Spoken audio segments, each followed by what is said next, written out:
Hola, buenos días, ¿cómo les va? Bienvenidos a todos nuevamente. Estamos retomando los encuentros. Quiero primero presentar al licenciado Ariel Silva y al licenciado Javier Martela, son jefes de las terapias polivalentes del hospital. Y yo quiero aprovechar para agradecerles un montonazo, porque yo por fuerza mayor estuve de licencia y la verdad que les agradezco en público la ayuda y la colaboración. Si bien yo me conectaba, no podía estar presente. Bueno, hoy es un tema hermoso que vamos a presentar. Esto tiene que ver con una historia de la enfermería relacionada a poder anticiparse justamente a lesiones posteriores a una lesión por infección o por un trauma, por lo que sea, y cómo enfermería se fue preparando para poder anticiparse justamente a lo que se viene en el Hospital Jorge María. Y bueno, formó parte del crecimiento de la enfermería de este hospital, básicamente. Después vino todo lo demás. Sí. Así que muy hermoso tema. Espero que les sirva y que lo puedan aplicar en sus terapias intensivas. Bueno, buenos días a todos. Tratamos de que esto no se corte, por eso en el tiempo que estuvo la licenciada con licencia, continuamos nosotros con Javier. Y bueno, el día de hoy es un temita bastante importante, que va a estar el licenciado José María Palacios a cargo de la exposición. Como siempre, el tema preguntas. Si hay algo en especial, podemos parar la clase y contestamos, o si no, lo dejamos para finalizado la exposición. Así que bueno, los dejo con el licenciado Palacios. Bueno, muchísimas gracias a la coordinación de la OCDE por invitarme a este espacio. El tema que nos convoca es síndrome de disfunción multiorgánica o fallo multiorgánico conocido vulgarmente. Y vamos a focalizar en las acciones de enfermería, pero para ello vamos a hablar un poquito de lo que es la definición, como para entrar, digamos, en temática. Sabemos que la definición de un fallo multiorgánico es una disfunción crítica de dos o más sistemas orgánicos. Esto es importante porque puede iniciar con un órgano blanco y después repercutir en otros órganos, o bien hacer una falla multisistémica. Esto se produce fundamentalmente porque hay una respuesta inflamatoria sistémica descontrolada a nivel sistémico y dando como consecuencia a una hipoxia celular y fundamentalmente un daño tisular que va de manera progresiva haciendo la falla multisistémica. Cuando hablamos de la falla multisistemas es importante también reconocer algunos parámetros del shock, porque esto está muy relacionado a lo que es el shock en pediatría, y dentro de ellos es importante hacer una breve clasificación, porque todo ello, digamos, va a poder llevar a identificar a los patrones funcionales alterados para después hacer la gestión de los cuidados de enfermería.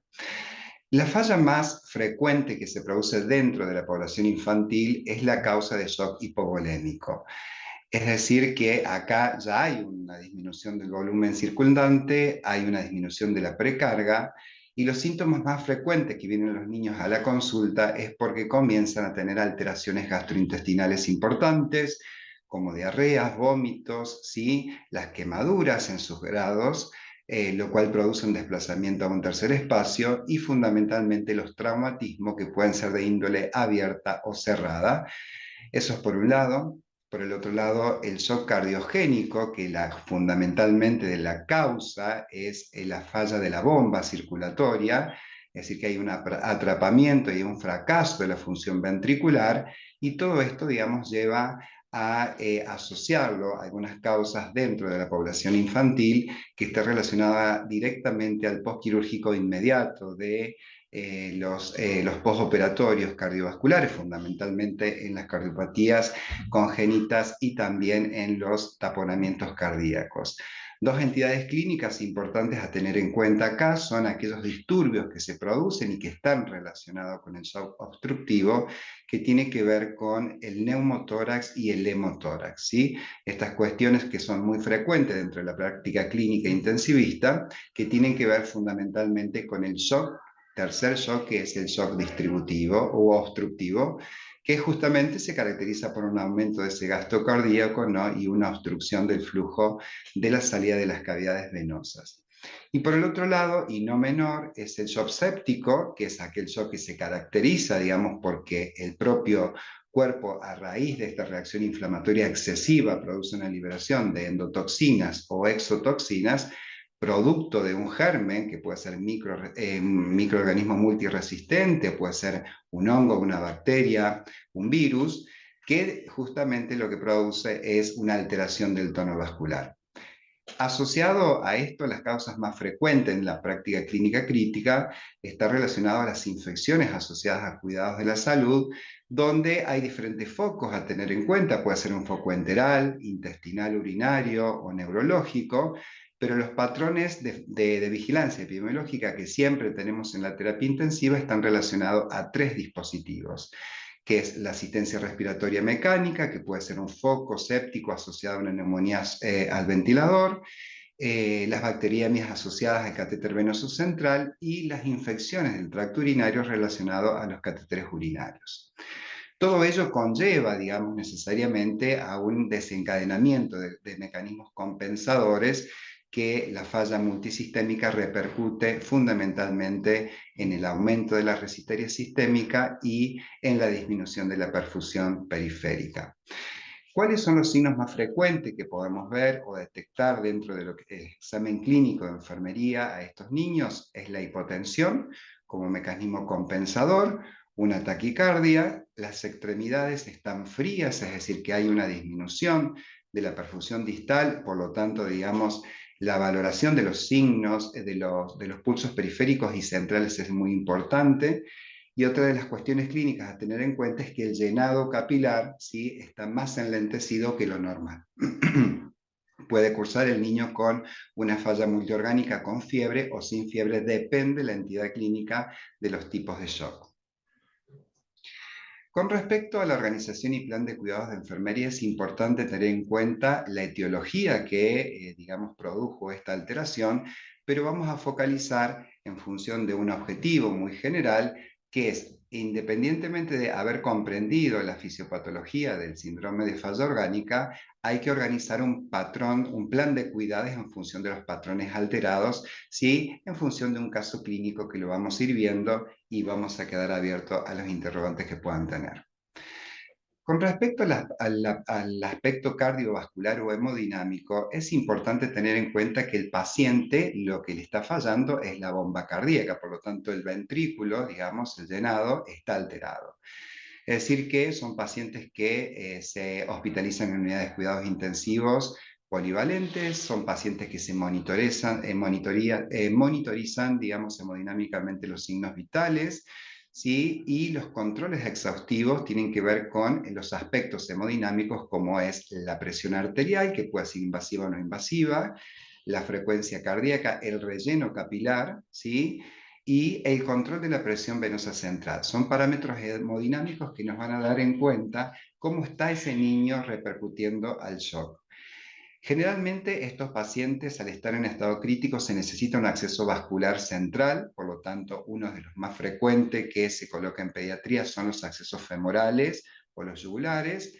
Esto es importante tener en cuenta que nosotros lo que vamos a manejar en el aspecto hemodinámico es justamente los volúmenes que se van a trabajar con el paciente, que se van a administrar al paciente en función de lo que es la fluidoterapia. Siempre se van a comenzar, digamos, con fluidos como para compensar este shock, y después en una segunda línea, si es refractario a lo que es la fluidoterapia, vamos a introducirnos a lo que es la administración de drogas vasoactivas. Dentro de las más frecuentes que usamos en la UCI es la dopamina y la noradrenalina. Por eso es la importancia de contar con un acceso centralizado, si es que se puede, o bien un acceso venoso de alto calibre, de gran calibre. Con respecto a los aspectos respiratorios, estos pacientes en falla multiorgánica pueden derivar en una insuficiencia respiratoria aguda, la cual puede ir evolucionando, y en función de eso, la clínica que vamos a observar en este tipo de pacientes es que el niño empieza a descompensarse con una clínica disneica, muy taquipneico, con una hipoxia o hipoxemia, la cual se refleja, digamos, en el estado ácido-base. Por eso es importante que podamos adentrarnos a lo que es la lectura de cuáles son los parámetros de ventilación y oxigenación que maneja este niño, ¿sí? Y las acciones van a estar focalizadas directamente a poder verificar cuáles son aquellos parámetros que tiene el niño en función de su shock respiratorio. Eh, por ello es también muy importante que si el niño claudica el distrés respiratorio, es un niño que se lo tiene que inducir a, digamos, al coma barbitúrico para poder inducirlo a la asistencia respiratoria mecánica, y los cuidados van a ser dirigidos a ello, es decir, a poder evitar una neumonía asociada a ventilador, colocarlo a 30 grados al paciente, hacer las técnicas de aspiración de manera estéril, ¿sí? Bajo circuito cerrado, que ahora estamos usando muchos en la terapia, y fundamentalmente la optimización de la pseudoanalgesia. Esto es un parámetro importante que valoramos dentro de la enfermería, porque somos nosotros quien vamos viendo cuándo un niño está adaptado al respirador y cuándo le falta la optimización de la misma. Con respecto a las implementaciones que se pueden utilizar, es la oxigenoterapia en sus distintas facetas, es decir, el niño puede entrar con una cánula de oxígeno a bajo flujo, después podemos ir aumentando a una administración de oxígeno no invasivo, como por ejemplo una ventilación no invasiva, hasta terminar en asistencia respiratoria mecánica. Es decir, que todo lo que sea la ventilación mecánica, el apoyo va dirigido a lo que es la protección o la neumoprotección pulmonar. Con respecto al aspecto renal, otra parte que va muy relacionado, digamos, del fallo multiorgánico y de la parte hemodinámica, es que este niño también puede desencadenar en una insuficiencia renal aguda en su momento. Los signos que nos tienen que llamar la atención es que el niño está orinando poco, es decir, que hay una disminución de la filtración glomerular. Por lo tanto, clínicamente el paciente en nuestro balance podemos detectar de que está oligoanúrico o que esté anúrico, es decir, que los ritmos diuréticos estén muy bajos de los valores normales.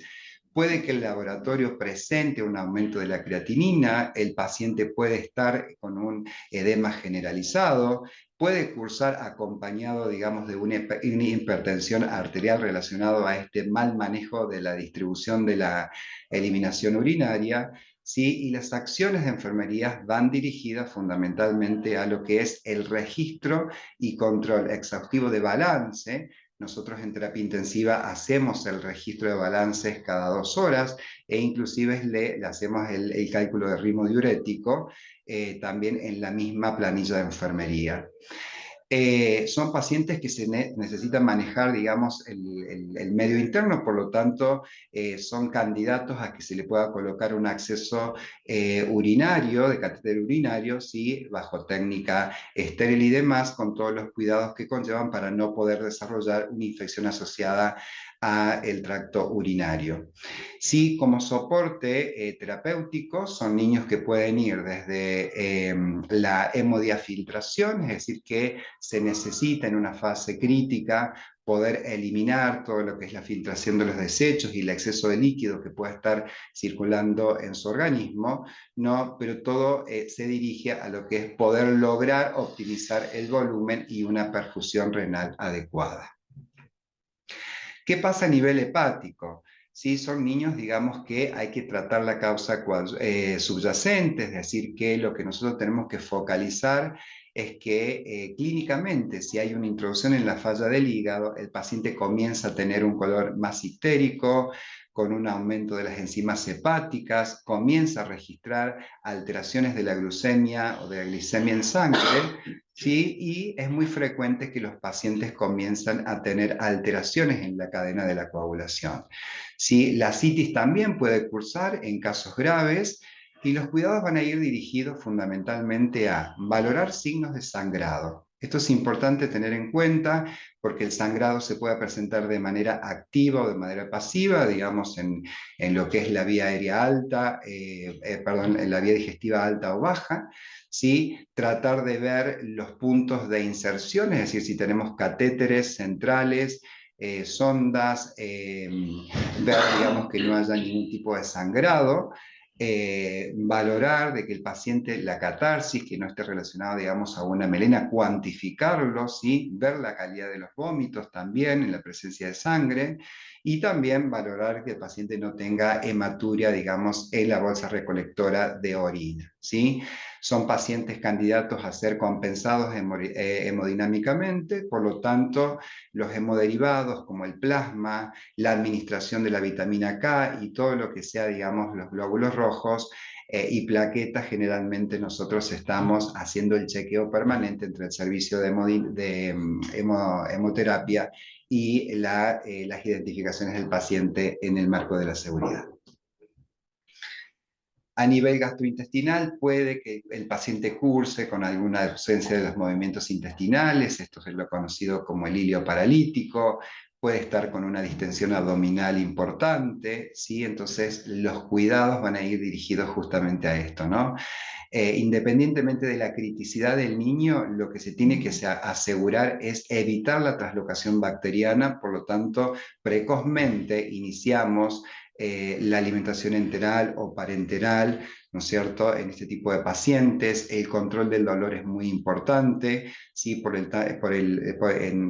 lo que es necesario conocer, digamos, las escalas internacionales del manejo de dolor en la UCI. A nivel neurológico, puede que el paciente tenga una alteración del sensorio. Esto es importante detectarlo, más allá que el paciente pueda estar en una inducción farmacológica. La valoración debe ir fundamentalmente en dirigir acciones que valoren el sensorio del paciente, ¿no? El paciente puede estar en asistencia respiratoria mecánica y vamos a valorar las pupilas, cómo se encuentran. El paciente puede estar desadaptado porque le falta analgesia, por lo tanto va a repercutir, digamos, en el estado neurológico. El paciente puede presentar algún tipo de convulsión, ¿sí?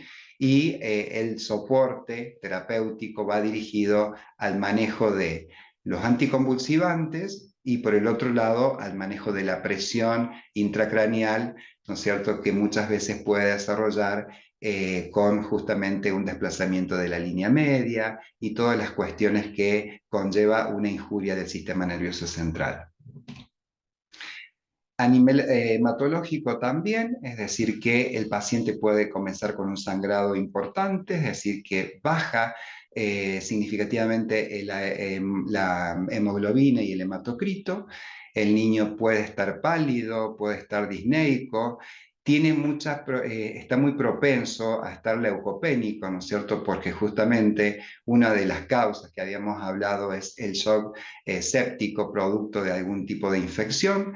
¿Sí? Los moretones o los hematomas que puede presentar el niño también tiene que ver con el estado de trombocitopenia y toda la cascada de la coagulación en este fallo multiorgánico se ve alterada, por lo tanto, digamos, focalizar signos de sangrado activo y comunicarlo de inmediato como para implementar una terapia es considerado una buena práctica.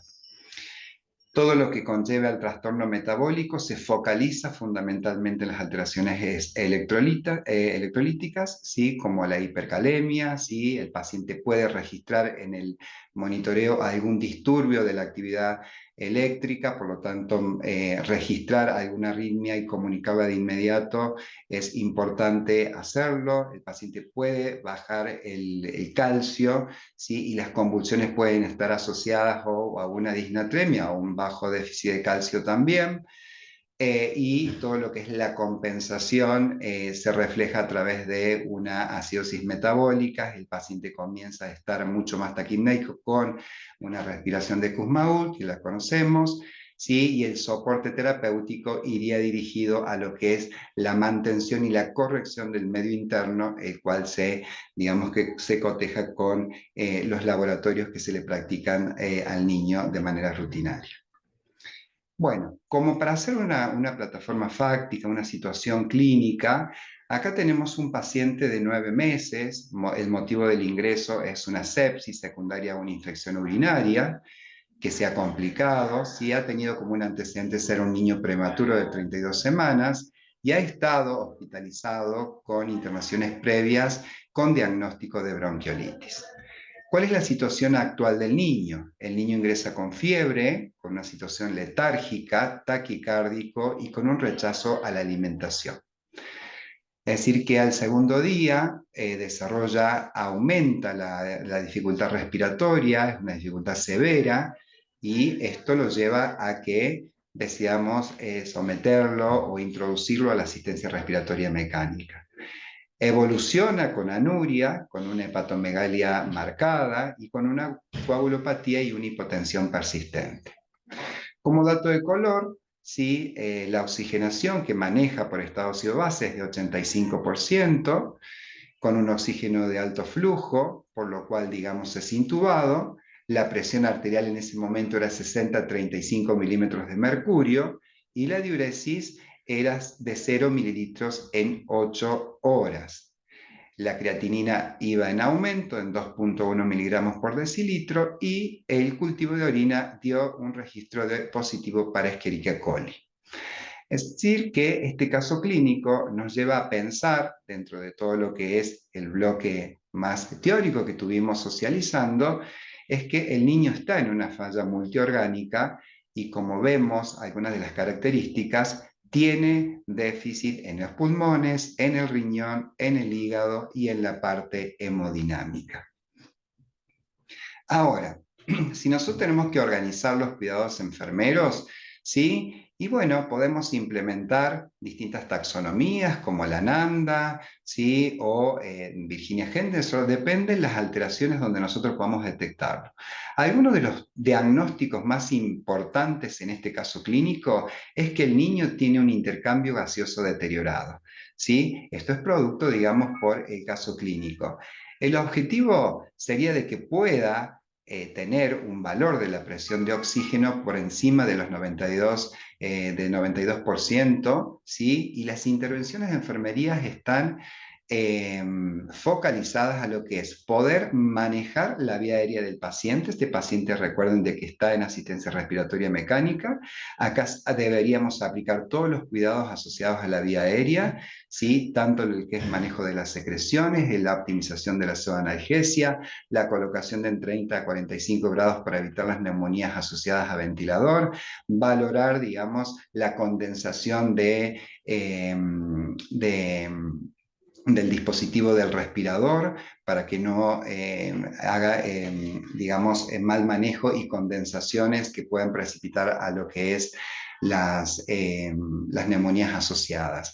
Generalmente el paciente es controlado cada 2 horas, ¿sí? Son controles exhaustivos de estado ácido-base, por eso la interpretación de cómo viene la ventilación y la oxigenación del niño es importante, y comunicar al terapista de guardia o el médico de guardia. Otra de las cuestiones que hemos detectado en este caso es que hay una perfusión ineficaz, es decir, que este niño tenemos que plantearnos como objetivo que pueda recuperar la perfusión tisular, es decir, que pueda tener un relleno capilar mayor a 2 segundos, de que pueda tener una presión arterial estable de acuerdo a su percentilo, ¿sí? De acuerdo a su edad.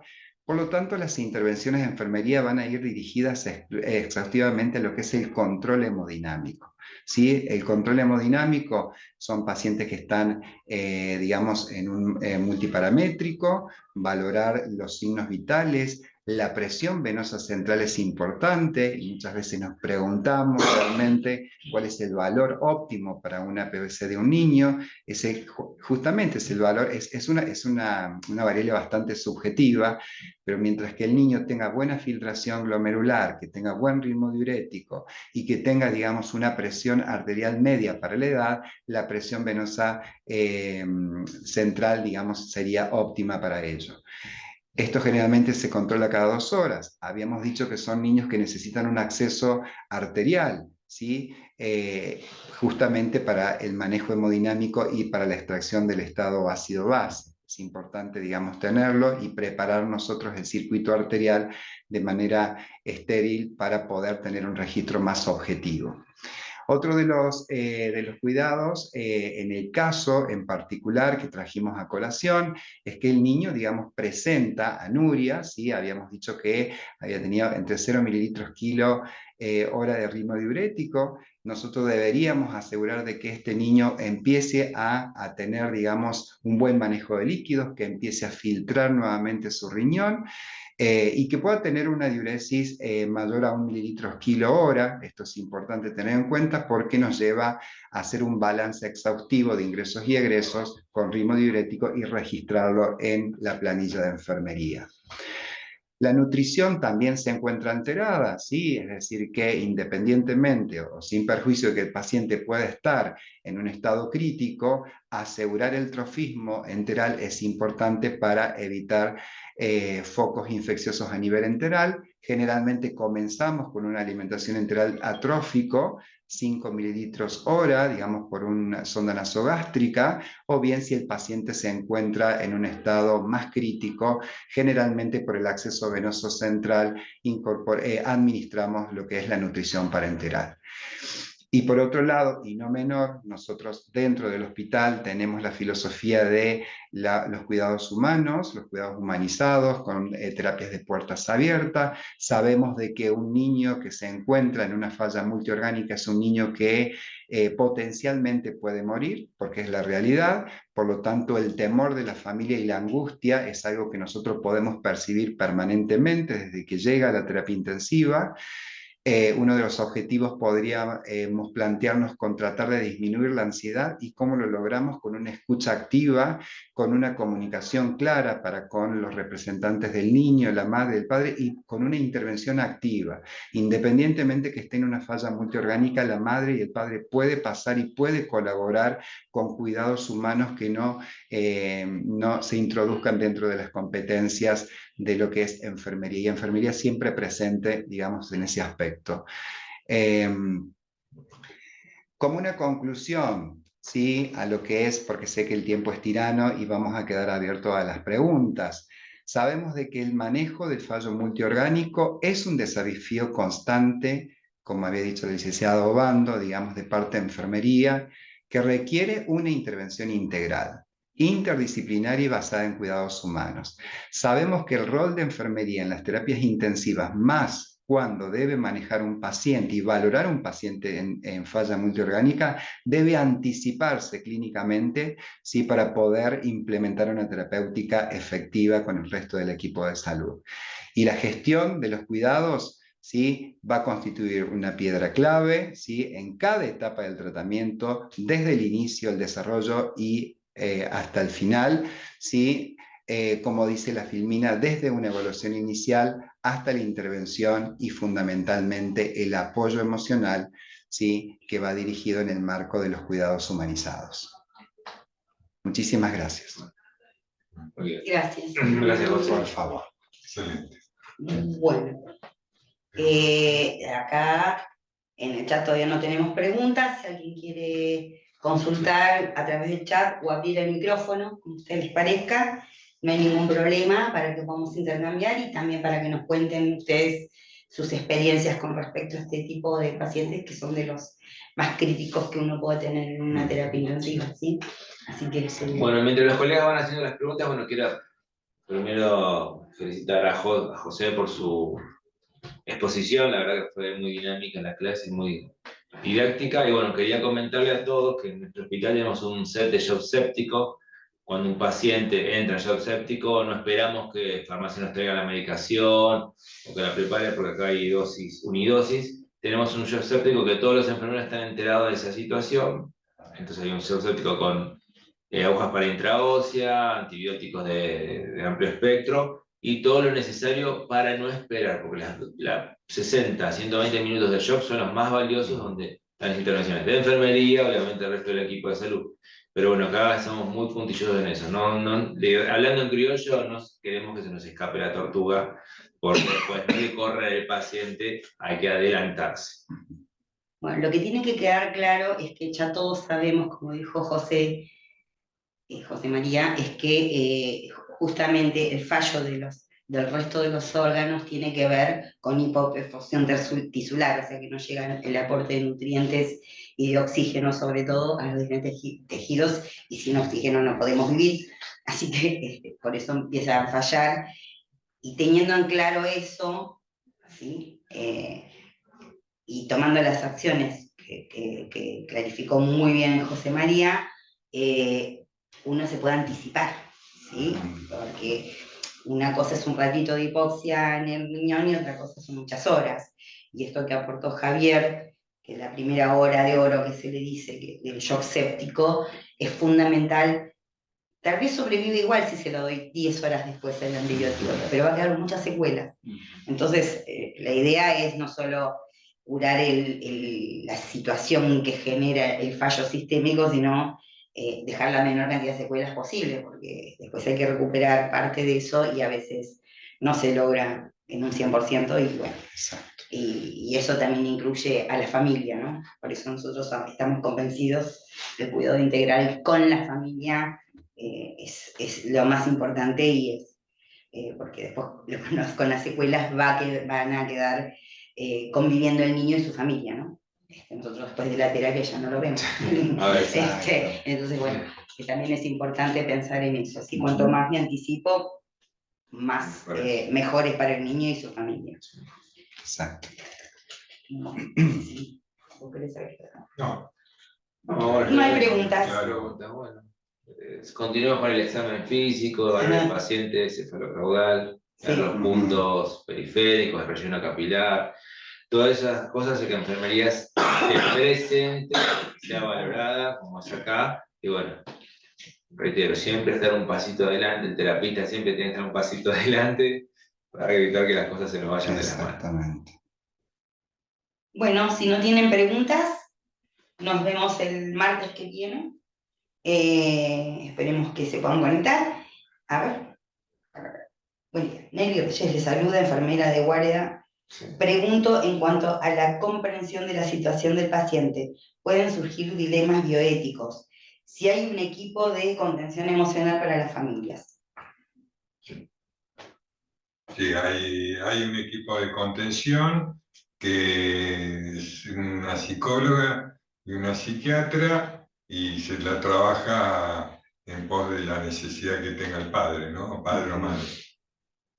Sí, un poco aportando a la pregunta y contestando, no estamos ante la presencia de un dilema bioético, porque los dilemas bioéticos es cuando entran en colisión principios bioéticos. Acá lo que se le está ofreciendo al niño son cuidados integrales y anticipándonos a la criticidad del mismo. Por lo tanto, desde el equipo interdisciplinario las acciones van dirigidas justamente a tratar de revertir este estado de salud enfermedad que está atravesando. Distinto sería, digamos, de otra situación donde podemos entrar en cuestiones bioéticas, pero no sería el caso, digamos, clínico que esté orientado con un enfoque bioético. Por ahí se interpretó la pregunta. Por lo menos en este hospital no se restringe ningún tratamiento que considere el equipo que sea necesario. ¿Está bien? De hecho, en situaciones mucho más críticas, los chiquitos que no responden a la ventilación, al hemofiltro, se le coloca ECMO. ¿Sí? O sea, no restringimos, creemos que todos los nenes tienen que tener la oportunidad de poder recuperarse. Por supuesto, los padres están informados de cada acto que uno va implementando en los pacientes. Y bueno, para nosotros no es un dilema. Si un niño requiere ECMO, se le coloca ECMO. Si requiere respirador, no, o sea, no hay una limitación con respecto a eso, por suerte, gracias a Dios. Por supuesto, también hay que tener en cuenta, porque si es un paciente que ya viene con un tratamiento previo, que está con cuidados paliativos, con una enfermedad terminal y entra en fallo, bueno, por supuesto, la limitación es la respuesta que pueda dar el paciente, ¿sí? Y eso, por supuesto, también se charla con los papás. Y hay un grupo de salud mental en el hospital y de asistencia social que intervienen cuando estas cosas suceden, ¿sí? Sí. Sí, Así que, bueno, y por supuesto el equipo tiene que tener claro dónde están los límites. exactamente. Sí. Sí.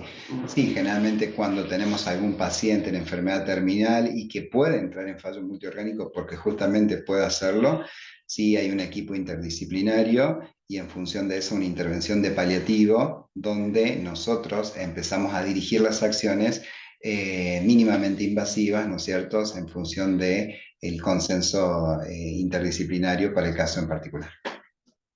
Bueno, lo que quiero pues, estamos enfocados por ahí, tenemos colegas que no hacen pediatría conectados, pero en pediatría se abordan todos los problemas sin límites de tratamientos, siempre y cuando ya no haya habido un acuerdo, en los casos que le digo, en niños con enfermedades terminales, que bueno, eso ya está charlado previamente, ¿sí? No es que se toma la decisión en el momento. De hecho, nos ha pasado que vino un paciente de urgencia y estaba en estadio terminal, igual se le hicieron todos los tratamientos, y después, bueno, se limitan en función de la decisión previamente tomada, ¿sí? Creo que nada más con esto. Bueno, agradecerles a todos por la conexión, gracias a José nuevamente. Gracias, José. No, por Bueno, favor. nos vemos el próximo Sí, martes. claro. Bueno, gracias, chao, chao.